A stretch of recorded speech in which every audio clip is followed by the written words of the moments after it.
Yanni the Greek would say, there's just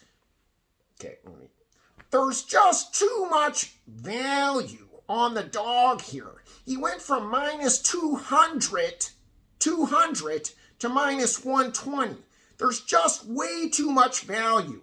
The casual bettor doesn't understand that if I lose this fight, in the long run, I'm a winner. But the casual bettor doesn't understand that. UFC 280, Charles Oliveira versus Islam Makhachev. This is the card of the year. It's the fight of the year. Probably the best card of all time. Sixth best fight, Muhammad versus Brady, is probably easily a headliner on any fight night. Never seen a card this stacked. Let's get into it. Chris from Equity Sports Analytics. We got 5 best bets for you for the 10 a.m. fight card tomorrow. It's in Abu Dhabi, so remember to wake up early, get your orange juice, slip a little bit of vodka in there, maybe some pancakes, and we're ready to go. First fight, we're going to make it a good one here. We got Peter Yan, the Russian, the angriest little Russian man. He's 5'5", 135 pounds. Am I supposed to be scared of that? Probably. He's fighting Sean O'Malley. Everybody thinks this is too much of a step up in competition for O'Malley. O'Malley's Venn diagram is amazing. He's been knocking guys out, but people say his level of competition isn't very good.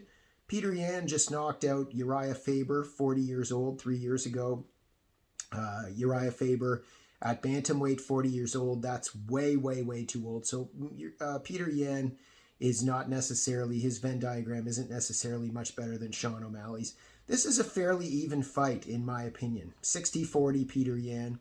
You're getting implied odds of 70-30. So Sean O'Malley just has to win this fight 30% of the time for us to break even at the odds he's at right now, which is 3.35.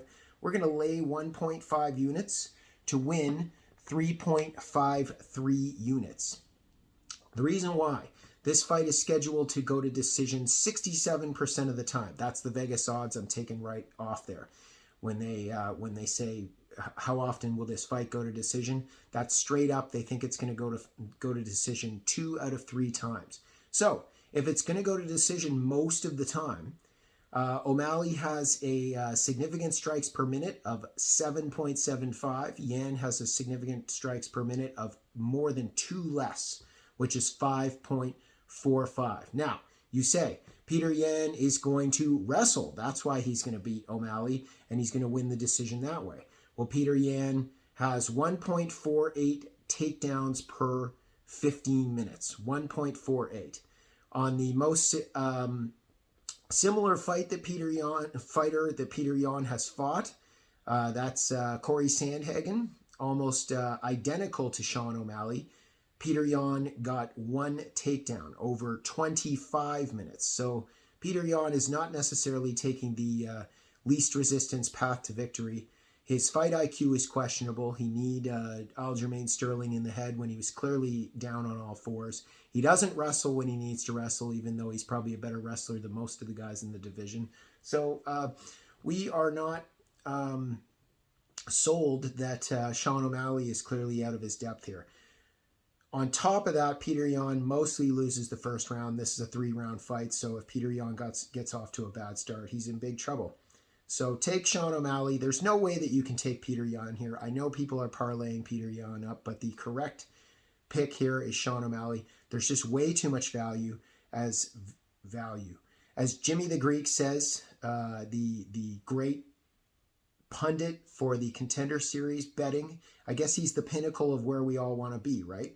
All these talking heads on the internet who give people gambling advice. Yanni the Greek is the pinnacle of that. Contender Series, Yanni the Greek would say, there's just too much value on the dog here. He went from minus 200 to minus 120. There's just way too much value. The casual bettor doesn't understand that if I lose this fight, in the long run, I'm a winner. But the casual bettor doesn't understand that. Yanni the Greek, I kid. I'm just jealous because I don't have your job. You make a lot more money than me doing this.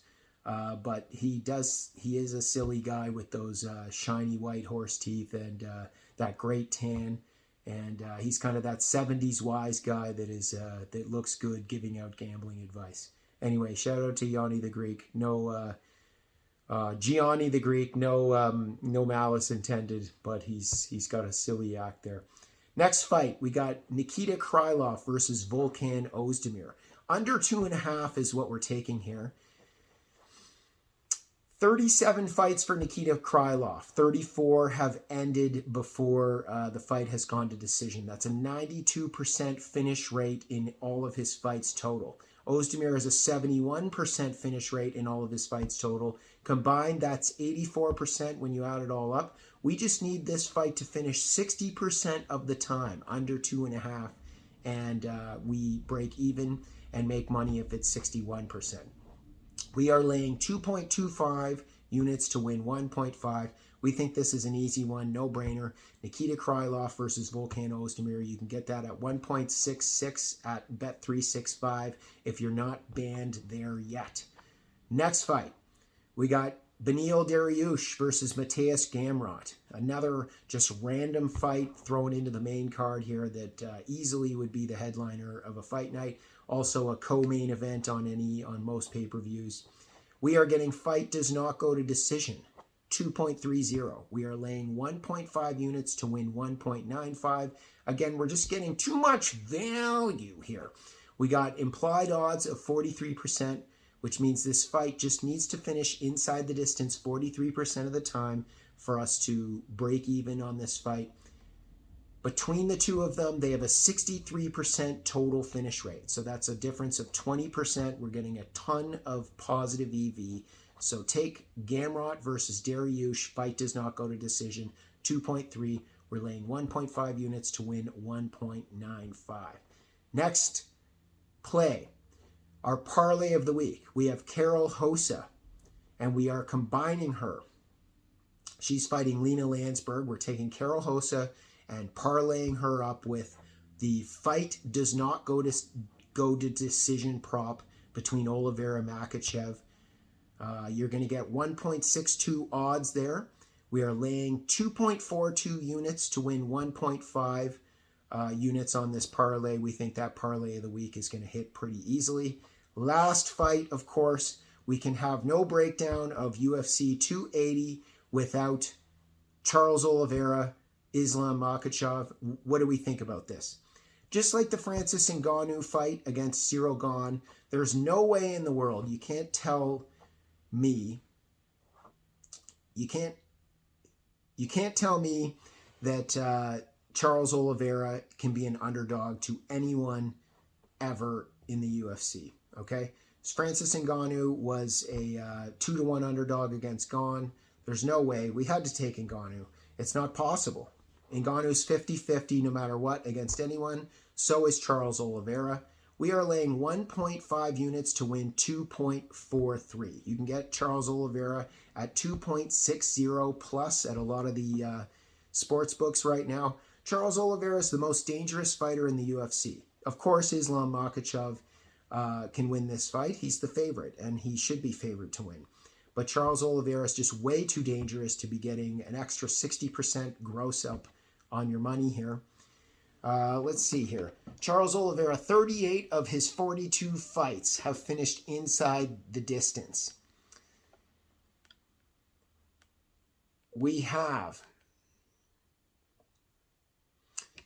Khamzat Chimaev versus Gilbert Burns. The thing I wanted to mention, a lot of people are taking Charles Oliveira inside the distance. You're only getting a small gross up.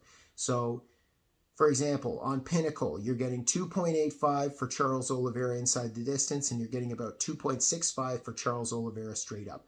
Take Charles Oliveira straight up. It's not worth it to take him inside the distance, even though he'll probably finish Makhachev if he wins, because it's just, you're not getting enough value there. Khamzat Chimaev versus Gilbert Burns, that was the same kind of thing. Jiu-Jitsu ace Gilbert Burns versus the Russian wrestler Khamzat, and it went to decision. That kind of thing happens, and Burns had a great chance to win that decision if he didn't lose the first and third round so convincingly there. He won the second round, and you could have given him by a judge's mistake or something the fight. Charles Oliveira has a chance to win a decision here. Makhachev could tire out. Oliveira could tire out. It could get very dicey as well. Probably this fight's ending inside the distance, but don't get sucked into taking the inside the distance Oliveira. Just take him on the money line. He's more than enough value. And let's go 2 for 3. 3 for 5 out of these 5 picks, okay? If we win 3 for 5, if we get at least one of O'Malley or Oliveira, we're doing great here. I think we can go 2 out of 3 on the other picks, and so we can get 3 out of 5. We can 4 out of 5 or 5 out of 5 is bonus, but we're going for 3 out of 5. I think we're going to make you a lot of money on this card. Enjoy it. Drink your mimosas in the morning. Eat your pancakes. We're going to have a lot of fun. Chris from Equity Sports Analytics. Friends don't let friends gamble without math. Have a great time.